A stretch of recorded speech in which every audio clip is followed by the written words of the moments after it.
Hey guys, making another video today. Making a video of the atomic barbed wire on my boat.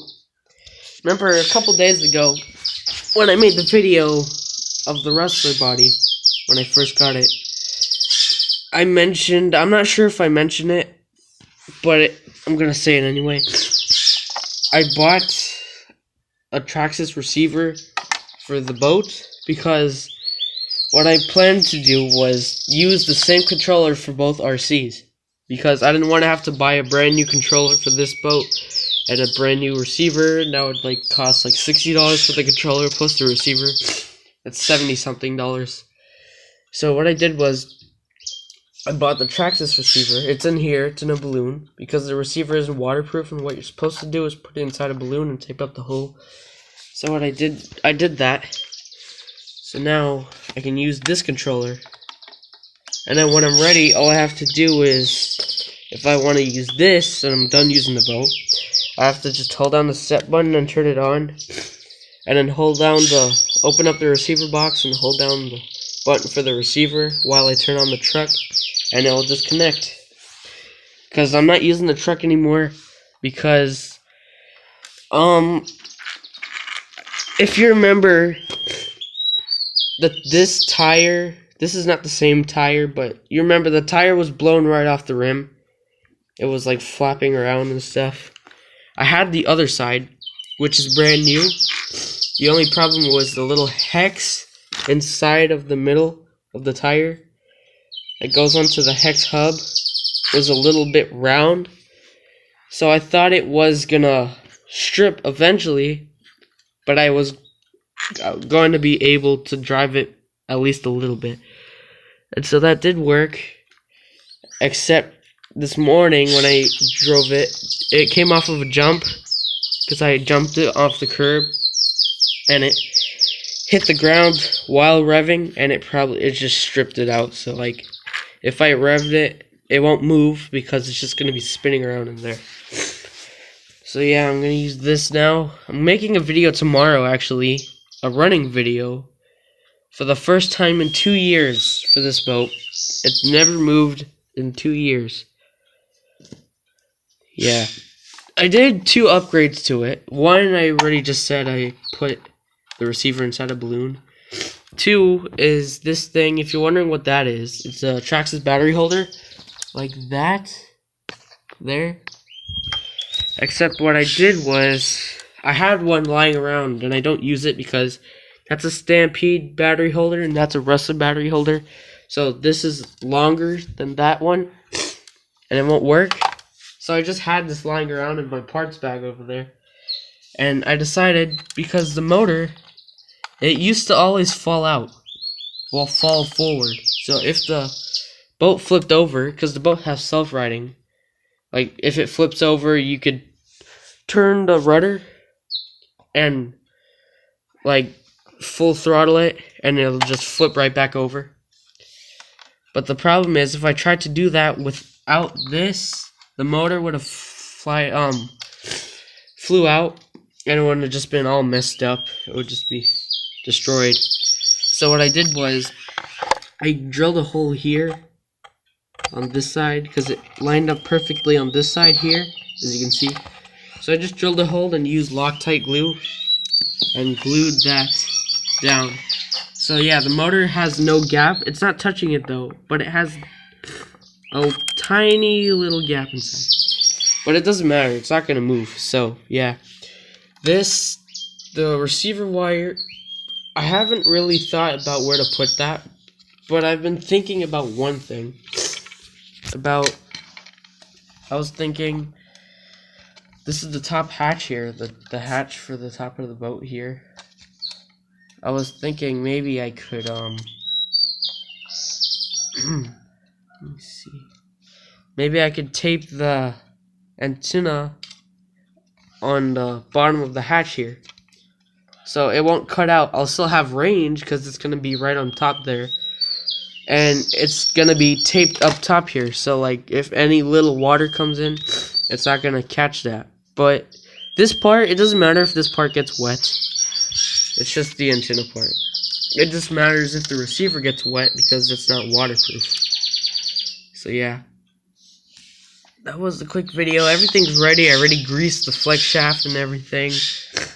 I've got an aluminum propeller because I used to use plastic ones.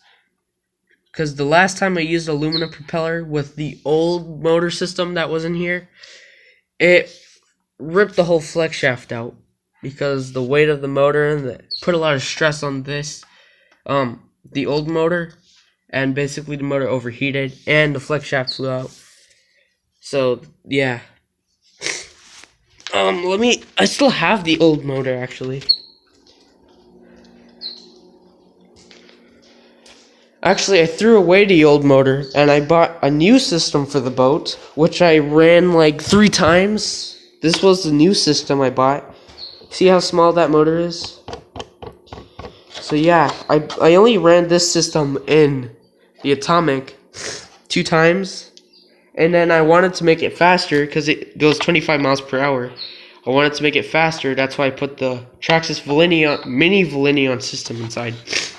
This boat, this is a toy grade New Bright Sundancer, but I'm converting it to a hobby grade boat.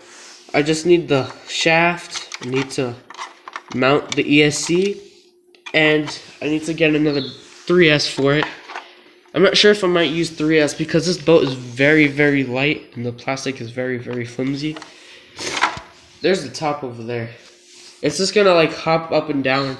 I watched a video of somebody do that though. They put hobby grade electronics in that boat and it was just like jumping up and down in the water. It was very funny. So yeah, I can't wait to see how much power this motor really has tomorrow. So yeah, anyways, if you're wondering what this is, this tube here, it's all inside the boat there too. Because this boat used to have water cooling, except this is not a water cooled motor. This is a RC truck motor, because you know this is a mini Volinion system. It's in a wide range of Traxxas vehicles, like the Traxxas Slash 1/16 scale, the Mini Revo 1/16 scale, and the Traxxas Rally and stuff like that. So yeah, it's gonna like fly in this boat, because this boat, it's 17 inches long. It says 17 right there, and it's light, and it's gonna be in water instead of on land. There's less resistance in water. So yeah, with the sleek design, it's a bow design, as you see on the bottom here, very sleek. So yeah, I'm thinking about running that tube around this motor, because it's actually going to cool it down. But I could just get a motor cooling fan for that. Yeah, I might just do that, but I haven't run it yet, so I'll find out tomorrow. So yeah, let me do a quick test for you guys. I don't want to use this battery because it's stored and it's LiPo. I don't want to mess it up, so I'm just going to use the nickel metal. Oh wait, it's a nickel metal. I have the ESC in LiPo mode.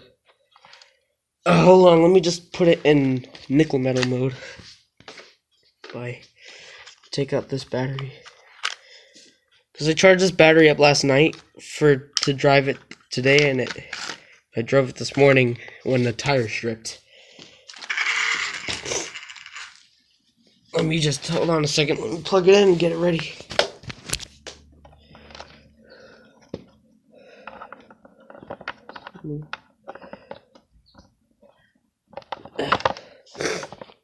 Alright, so I have plugged in here. I'm gonna turn on the receiver. Not receiver, the ESC. Yeah, you can see the red light from the receiver. And see the ESC is on there. Except it's green light, because it's in LiPo mode. So I need to hold it down and listen for the noise for the nickel metal mode change.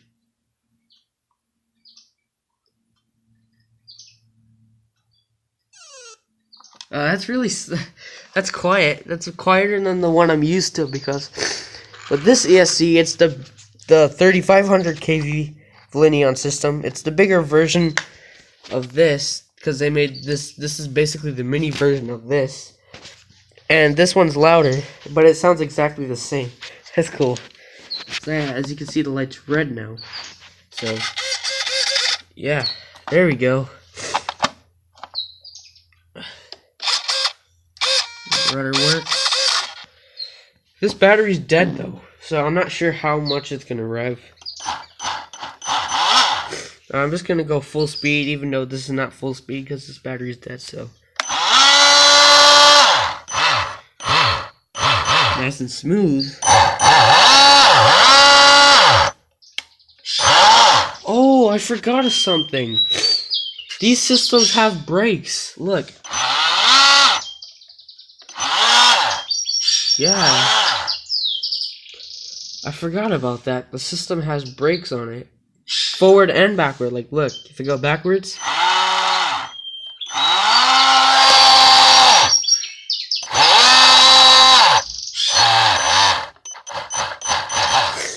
Yeah, it sounds pretty good.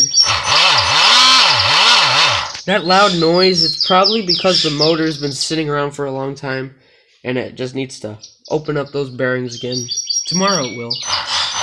And if that's not the problem, it's probably because the flex shaft in here needs to be re-greased, because you're supposed to do that like every 5 to 10 runs. But the thing is, I haven't run it yet, so...